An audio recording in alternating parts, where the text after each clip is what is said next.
Sigue la serie dedicada a los dioses del panteón romano y hoy toca hablar de una de las diosas más importantes. Una divinidad antiquísima que sufrió en sus divinas carnes el impacto de la Interpretatio Graeca, la asimilación entre los dioses romanos y los dioses griegos. Una asimilación que la convirtió en hermana y a la vez esposa de Júpiter. Hoy toca hablar de Juno, la gran diosa que fue asimilada a la diosa griega Hera. Cuaderno de dioses, cuaderno de dioses, cuaderno de dioses, cuaderno de dioses.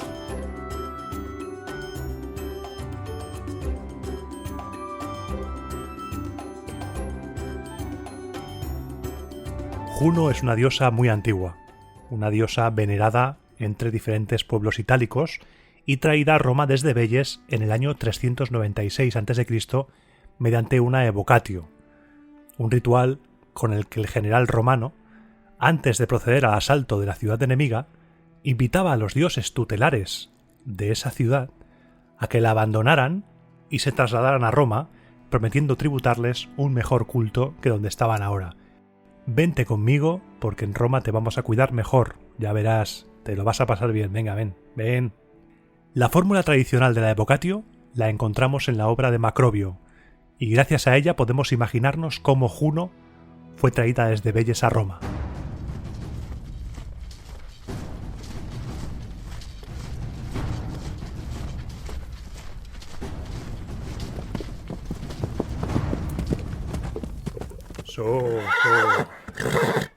Si hay un dios o una diosa bajo cuya tutela está este pueblo y esta ciudad, que me escuche.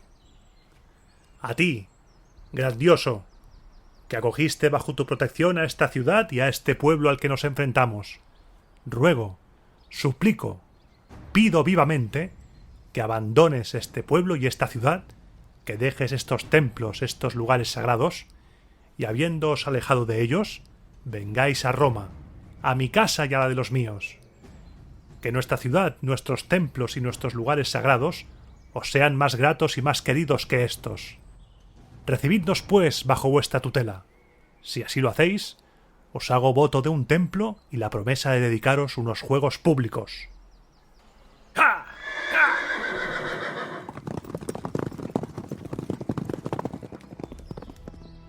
Los romanos se tomaban muy en serio el resto de dioses.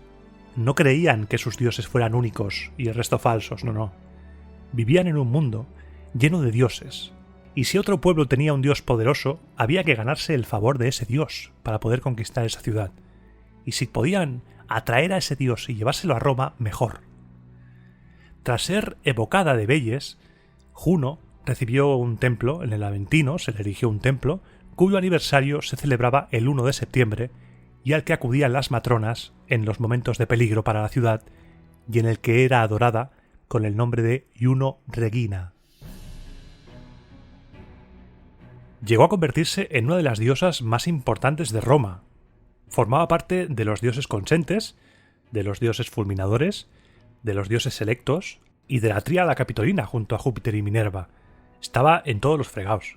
Era la protectora de las mujeres, era la diosa del matrimonio y la diosa del parto también, con epítetos como Fluonia, la que evita el sangrado y regula la menstruación, o Iuga Iugalis, que preside la unión. También protegía a los matrimonios con el nombre de Pronuba. Recibía culto principalmente en un templo situado en el Esquilino, que databa del año 375 a.C., y en el que la tradición dice que por orden de Servio Tulio se depositaba una moneda por cada recién nacido. Iban ahí a depositar una moneda. A este templo del Esquilino acudían mujeres casadas a pedir a la diosa un feliz parto. Para ello debían ir al templo descalzas y con el vestido suelto sin ningún nudo que apretara su cuerpo. En honor de Juno se celebraban las fiestas matronales, el día 1 de marzo, fecha que coincidía con el aniversario de la dedicación del templo y en las que se la veneraba como Juno Lucina, la advocación más importante de Juno. Ese día 1 de marzo era muy importante. Era muy importante no solo porque era el aniversario de la dedicación del templo, levantado según la tradición por Tito Tacio. Era importante porque se conmemoraban también dos cosas. Por un lado, el nacimiento de Rómulo y Remo, Y por otro, las fuentes nos aclaran, pero parece que era la conmemoración de la actuación de las Sabinas poniendo paz entre los padres y esposos, y también el día en el que supuestamente Juno dio a luz a Marte. Las mujeres casadas acudían al templo de Esquilino con guirnaldas en la cabeza y le ofrecían ramos de flores a este ayuno, al ayuno Luquina, a la vez que suplicaban por la prosperidad de sus matrimonios, y las que estaban embarazadas rogaban, como te he comentado antes con el cabello suelto, por un feliz parto. Era una fiesta exclusivamente femenina, que acababa en la propia casa de cada uno, donde la matrona del hogar recibía regalos, además de muestras de afecto y respeto, por parte del resto de miembros de su familia. Pero quizá el culto más popular que recibió Juno en Roma fue bajo el nombre de Juno Moneta, la que avisa, a la que se veneraba con un templo que data del 344 a.C. y cuyo aniversario era el 1 de junio. El epíteto de Moneta viene por una historia que se remonta al 390 a.C. Ese año, los galos invadieron Roma y escalaron por la noche y en silencio la colina del Capitolio, burlando la vigilancia de los centinelas romanos. Roma habría caído si no fuera por los gansos que guardaban el templo de Juno, que con sus graznidos alertaron a los guardias y gracias a ellos se pudo repeler el asalto. Los romanos creyeron que Juno actuó a través de esos gansos y por ello a Juno se le atribuyó para siempre el carácter de protectora del pueblo de Roma, Juno Moneta, Juno la que avisa. En el año 269 a.C. se instaló cerca de allí una ceca, un taller en el que se acuñaba el dinero de la época, y se cree que las piezas que salían de allí recibieron el nombre de monedas, por el templo de Juno Moneta. Así que la próxima vez que tengas en tus manos unas monedas, acuérdate de Juno y acuérdate de sus gansos. Juno tenía un montón de epítetos que le hacían velar por muchos ámbitos de la vida. Por ejemplo, velaba por los recién nacidos con el epíteto de Juno Conservatrix, pero también tenía su vertiente guerrera. Como Juno Sóspita, vestía con una piel de cabra y un escudo bilobulado como el que llevaban los salios, o por ejemplo Juno Quiritis, Curritis o Curitis, hay varios nombres, una Juno a la que antes de entrar en combate los soldados invocaban y se le ofrecían sacrificios y banquetes el 7 de octubre. Como has podido imaginar, a Juno le estaban consagradas todas las calendas, el primer día de cada mes, así como el mes de junio entero. En honor de Juno Caprotina se celebraban las nonas caprotinas, unas fiestas femeninas cada 7 de julio, que eran de tipo popular, especialmente dedicadas a las esclavas, que se divertían con carreras y con juegos que a veces acababan, nos cuentan, a pedradas, ojo, En esta fiesta se conmemoraba un hecho que tuvo lugar ese mismo día, el 7 de julio, en pleno conflicto entre Roma y Fidenas.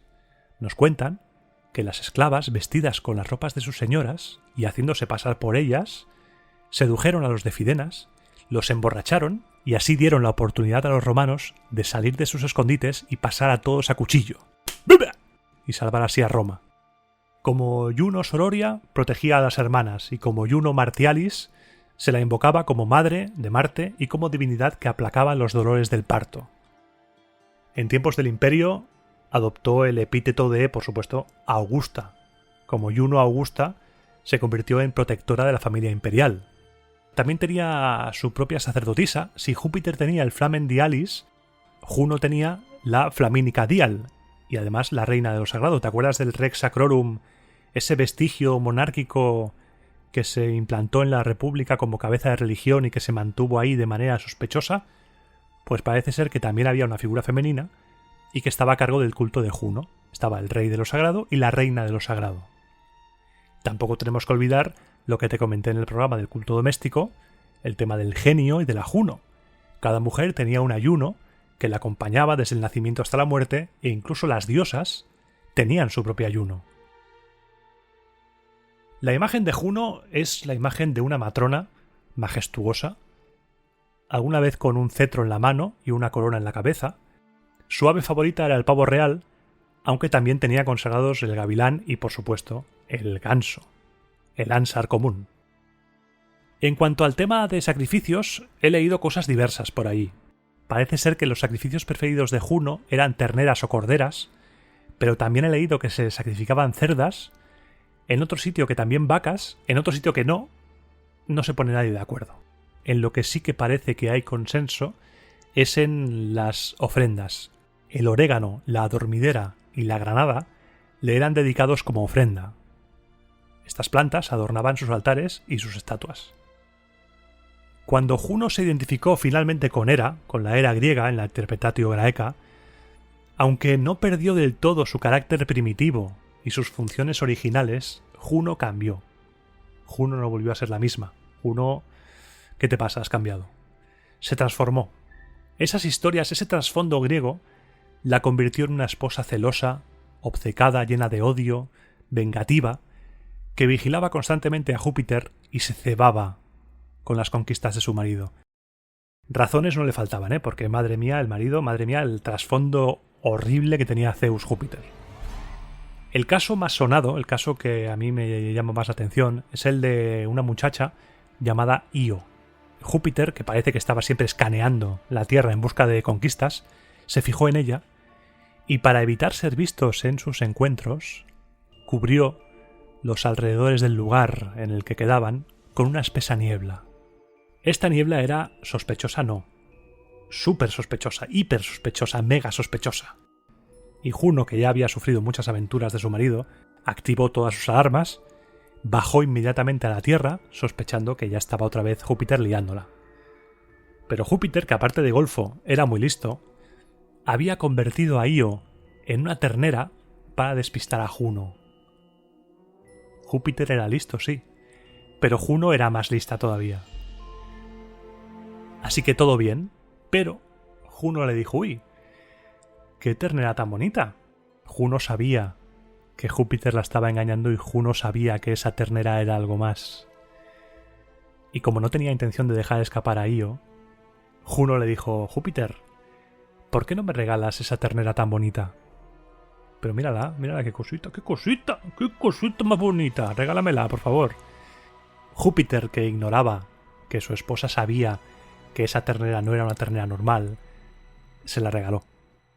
Con la ternera en sus manos, Juno le dijo a Argos, un monstruo de 100 ojos, que vigilara constantemente a Io. Argos llevaba a Io todo el día de aquí para allá buscando pastos hasta que Júpiter no pudo más y envió a Mercurio, su hijo, para que matara a Argos, al monstruo. Mercurio solía hacer el trabajo sucio de Júpiter. Se disfrazó de pastor y empezó a hablar con el monstruo, haciendo que se relajara. ¿Y qué tal? ¿Cómo te va el día? ¿Cómo estás? Uf, vaya, qué calor, ¿eh? Uf. Le hizo bajar la guardia hasta el punto de que el monstruo, confiado, cerró los ojos de lo bien que estaba para en ese momento, sabes lo que va a pasar, sacar una espada que guardaba escondida bajo sus ropas y ¡bum! Tremendo espadazo y le cortó la cabeza de cuajo. Parecía que Io se había librado de la venganza de Juno, pero Juno, tú no te libras de Juno así como así, no sabes con quién te estás jugando las habichuelas, Io. Así que a pesar de que murió el vigilante, murió Argos, Juno le envió un tábano, un bicho gigante, negro, horrible, que la persiguió incansablemente hasta llegar a Egipto. Cuentan que Júpiter ya en ese momento la acarició y sus caricias hicieron que la ternera se transformara de nuevo en humana. Una humana que estaba embarazada de Júpiter y que dio a luz a orillas del Nilo a un niño llamado Épafo. Tiene pinta de que el relato, cuando dice que Júpiter la acaricia para convertirse otra vez en humana, tiene pinta de ser una metáfora y que la caricia realmente fue, pues no sé, un empotre contra la arena, algo así, en forma de ternera. Pero bueno, ya sabemos que Júpiter se convierte en lo que haga falta, no le hace ascos a nada. Si respira, pa'lante.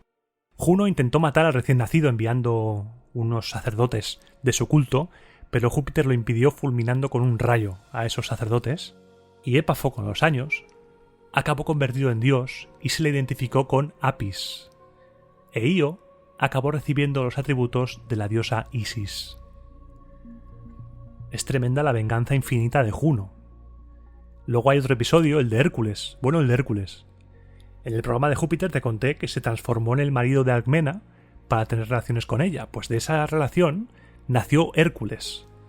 Juno, por supuesto cabreadísima de nuevo con Júpiter, planeó matar al niño y le envió 2 serpientes sobre su cuna para que lo estrangulasen, pero el recién nacido, ya el pequeño Hércules, era un portento del fitness y las estrujó con sus pequeñitas pero musculosas manos, ahí, y se las cargó.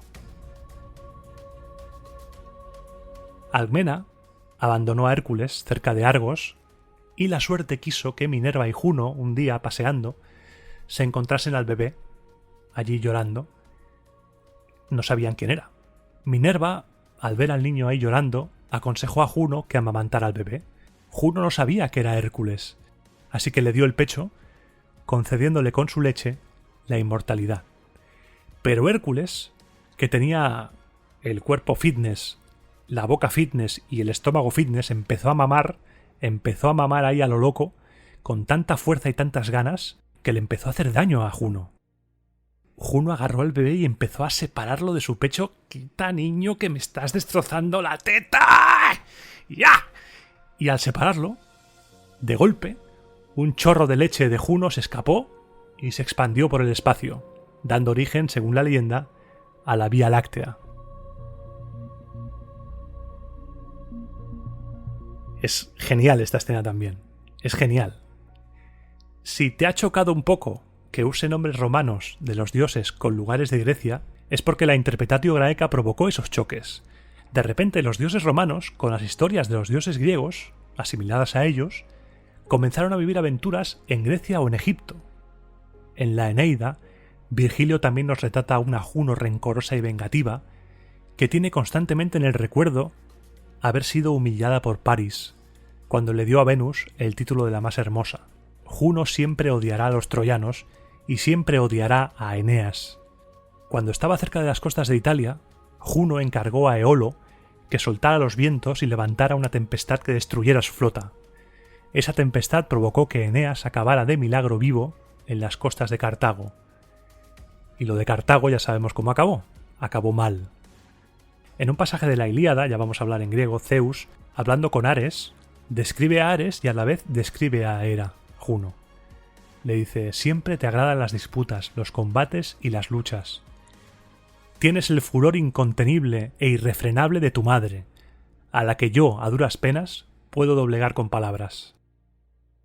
A pesar de esos rasgos incorporados de Hera, que la convirtieron en una mujer terrible, una mujer afligida por las continuas golferías de su marido, los romanos mostraron una especial devoción por Juno, pues ellos mismos sentían que la diosa tenía una gran predilección por Roma. Ovidio, en sus Fastos, pone las siguientes palabras en boca de Juno: no hay ningún pueblo que sea más entrañable que este. Es aquí donde deseo ser honrada y donde quiero tener mi templo al lado de mi amado Júpiter. La asimilación griega transformó a los dioses en seres con problemas, con inquietudes, con miedos, en seres llenos de odio, muchas veces llevados por las pasiones, la venganza, en miembros de familias disfuncionales, en padres y maridos horribles. En definitiva, la interpretatio graeca convirtió a los antiguos dioses romanos que estaban ahí, en los cielos, encargados de los fenómenos naturales, en algo mucho más humano.